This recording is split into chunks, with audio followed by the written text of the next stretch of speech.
Good morning from Master Trust and welcome to Friday's trading session at Dalal Street dated the 19th of July 2024.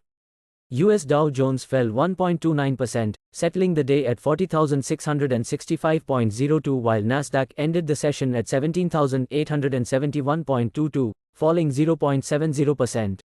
In the Asian market, Nikkei is trading at 40,033.22 and Hang Seng is trading at 17,504.32. GIFT Nifty is currently trading at 24,824, indicating a flat to positive start in green for the Indian market.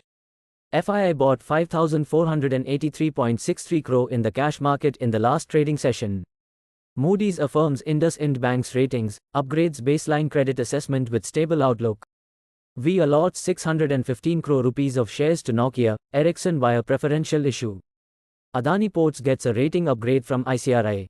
Infosys American Depository receipts jump over 9% after robust Q1 numbers. Now talking about global aspects, the European Central Bank kept interest rates unchanged as expected but said September's meeting was wide open.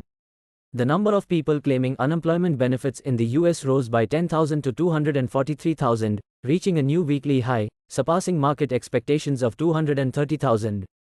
The Philadelphia Fed Manufacturing Index in the US soared to 13.9 in July, the highest level in 3 months, compared to 1.3 in June and way better than forecasts of 2.9.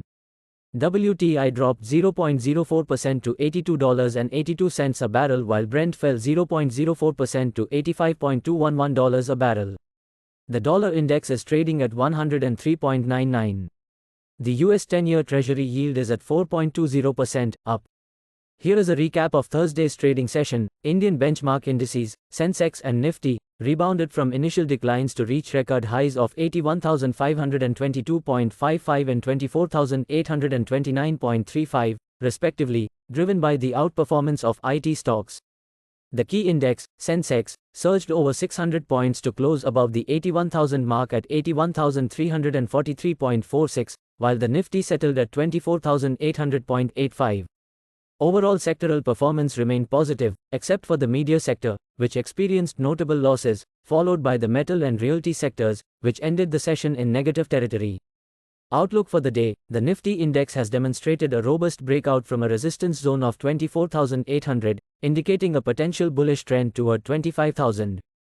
Despite this optimistic outlook, a strategy of buying on corrections around the levels of 24,600 and 24,650 is advisable, as it is expected to provide market resilience.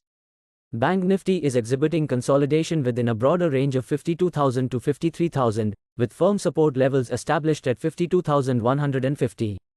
Therefore, a strategy of buying on corrections is recommended, offering a favorable risk-reward ratio with a resistance target of 52,800. Stocks on radar are India Cements, Indus Tower, LTF, ONGC, Syngene. That is all we have for now. For any queries, do visit our website www.mastertrust.co.in. Thank you and have a profitable day. Please note that stocks mentioned in the podcast are only for educational purpose. Our company or any of its employees shall not be held responsible for any investment or trading action undertaken by any person based on stocks mentioned in this podcast.